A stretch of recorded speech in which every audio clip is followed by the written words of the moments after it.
Hello everyone, स्वागत है आप सभी का हमारे चैनल मेडकेम क्लासेस में। तो जो हमारा गेट का एग्जाम होता है उसके बारे में आज हम completely A to Z discussion करेंगे। ठीक है, तो मैं आपको बताऊंगा ये एग्जाम क्या होता है, क्राइटेरिया क्या है, एलिजिबिलिटी क्या है, क्या क्या इसके फायदे हैं, केमिस्ट्री में जो है हमारा क्या सिलेबस है, कौन से टॉपिक से कितने मार्क्स का आता है और हम क्या प्रोवाइड कर रहे हैं। ठीक है, तो ये सारी बात जो है हम एक एक करके डिस्कशन करेंगे। अगर मैं गेट की बात करूं तो जैसा कि आपके सामने लिखा हुआ है graduate aptitude test in engineering. तो ये जो हमारा टेस्ट है ये या तो इंजीनियरिंग के लिए या जो है टेक्नोलॉजी या आर्किटेक्चर के लिए जिन्होंने हमारा ग्रेजुएशन कर रखा है, जैसे बीटेक कोर्स होते हैं तो जिन्होंने बीटेक कर रखा है उनके लिए होता है, या साइंस में जिन्होंने मास्टर्स कोर्स कर रखा है मतलब पोस्ट ग्रेजुएशन कर रखा है उनके लिए जो है ये एग्जाम हमारा कंडक्ट होता है।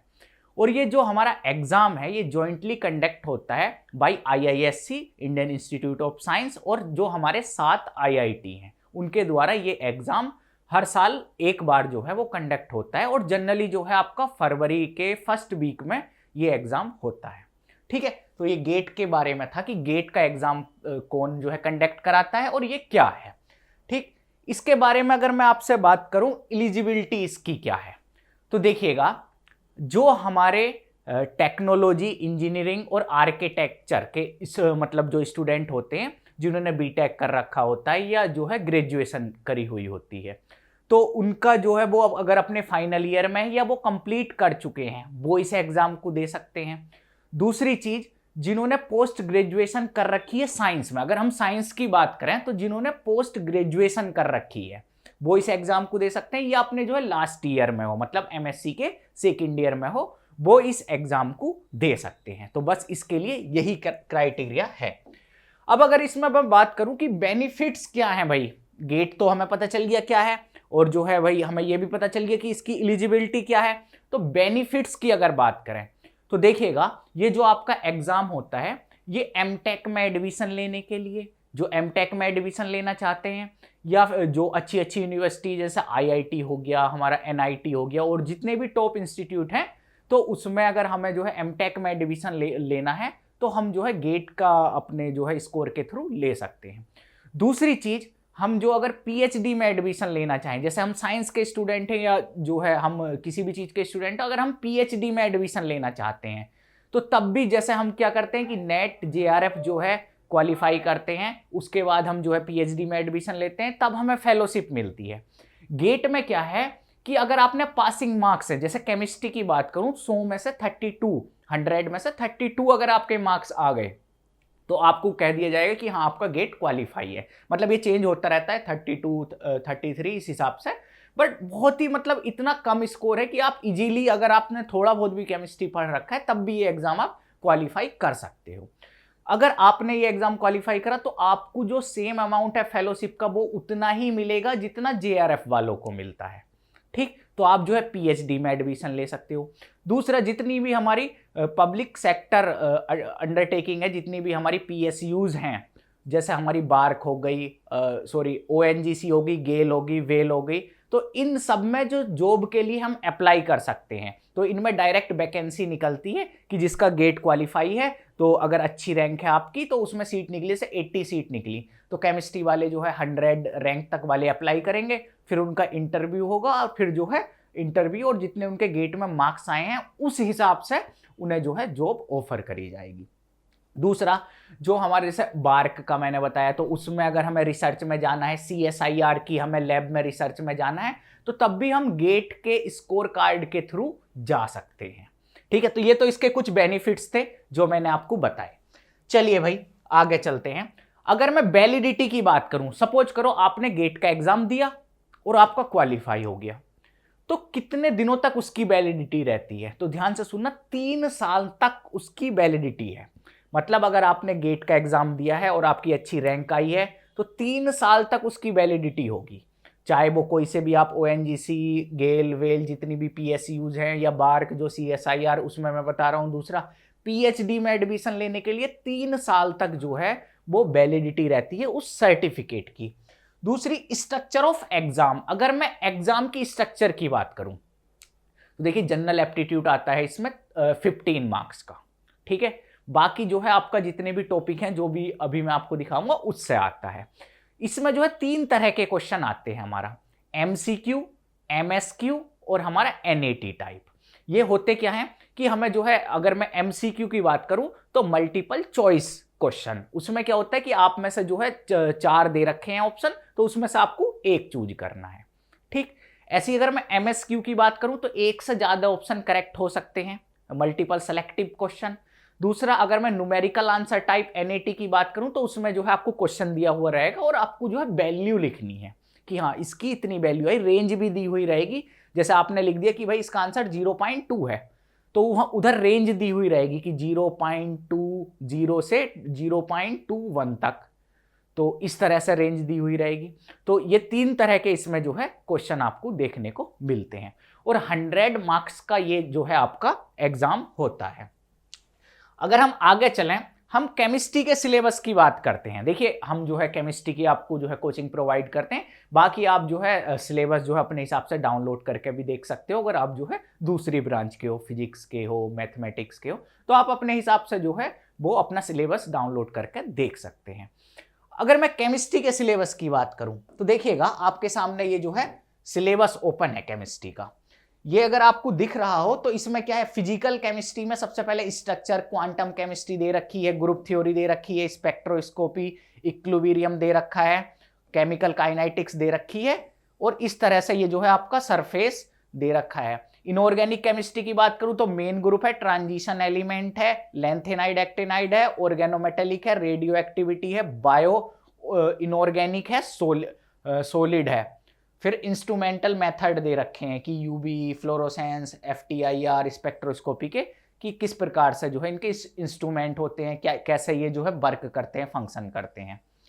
दूसरा, देखो ऑर्गेनिक केमिस्ट्री की अगर बात करूं तो stereochemistry, reaction mechanism, organic synthesis आपको दे रखा है, पेरिसाइक्लिक फोटोकेमिस्ट्री दे रखा है, हेट्रोसाइक्लिक कंपाउंड दे रखे हैं, बायोमोलिक्यूल्स दे रखे हैं, और ये जो है experimental technique in organic chemistry. ये आपका जो है कुछ इस प्रकार से सिलेबस था। अब आप सोच रहे होंगे कि मैंने तो सिलेबस आपको जल्दी जल्दी दिखा दिया, आपको कुछ ज्यादा समझ में नहीं आया। तो चलिए भाई, हम डिटेल से सिलेबस को अब देखते हैं। तो देखिएगा, ये मैंने पूरे मार्क्स के साथ लिख रखा है। अच्छा, ये क्या है जो आपके सामने मार्क्स लिखे हुए हैं ना, ये एवरेज है। जरूरी नहीं है कि 5 का आए, 6 का आए, भाई हो सकता 7 का आ गया हो, किसी बार 3 नंबर का आया हो। तो चलो भाई, हम मार्क्स वाइज जो है वो डिस्ट्रीब्यूशन किस प्रकार से है आपका वो देखते हैं।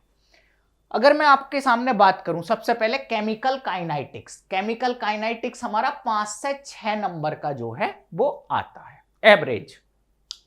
दूसरा, अगर मैं बात करूं इलेक्ट्रोकेमिस्ट्री, 3 से 4 नंबर का हमारा इलेक्ट्रोकेमिस्ट्री आता है गेट के एग्जाम में। अगर मैं वहीं क्वांटम केमिस्ट्री की बात करूं, 5 से 6 नंबर का, मतलब क्या है, मोस्ट इंपोर्टेंट टॉपिक है ये तीनों मोस्ट इंपोर्टेंट टॉपिक हैं। अगर मैं थर्मोडायनामिक्स की बात करता हूं, 5 से 6 नंबर का आता है, तो इस पर भी हम स्टार लगा देते हैं, ये भी बहुत जो है वो ज्यादा नंबर का पूछा जाता है। फिर अगर हम सॉलिड स्टेट की बात करें, 1 से 2 नंबर का आता है। ग्रुप थ्योरी की बात करें तो 1 नंबर का आता है। सरफेस और पॉलीमर की बात करें तो 1 से 2 नंबर का आता है। वहीं अगर हम फिजिकल स्पेक्ट्रोस्कोपी की बात करें तो देखिए 3 से 4 नंबर का आ रहा है, इस पर भी मैं स्टार बना लेता हूं। जिन पे मैं स्टार बना रहा हूं वे टॉपिक अगर आप करके जाओगे, अगर आप कहे कि हाँ भाई मुझे जो है केवल कट ऑफ क्लियर करनी है, मतलब 100 में से हमारे 35-40 नंबर आ जाए और पीएचडी में कहीं एडमिशन मिल जाए, तो ये टॉपिक आपको बहुत अच्छे से करने हैं जिन पे मैं स्टार बना रहा हूं। अगर वही इक्विलिब्रियम की अगर मैं बात करता हूं तो 1 से 2 नंबर का आपका पूछा जाता है, और सॉल्यूशन की बात करता हूं तो 1 नंबर का पूछा जाता है। अगर हम ऑर्गेनिक केमिस्ट्री में चलें तो जीओसी और एरोमेटिसिटी की अगर हम बात करें तो 0 से 1, मतलब कभी कभी क्वेश्चन आ जाता है, कभी कभी नहीं भी आता है। वहीं अगर हम स्टीरियोकेमिस्ट्री की बात करें 1 से 2, और ये छोटा टॉपिक है, बहुत इजी आरएस निकालने के लिए आता है, इसलिए मैं यहां स्टार बना रहा हूं। वहीं अगर हम रिएक्शन मैकेनिज्म की बात करते हैं तो 9 से 10 नंबर का आपका जो है वो रिएक्शन मैकेनिज्म पूछा जाता है, तो इस पे भी क्या करें, स्टार बना देते हैं। नेम रिएक्शन 1 से 2 नंबर का, रिएजेंट 2 से 3 नंबर का, स्टार बना देते हैं।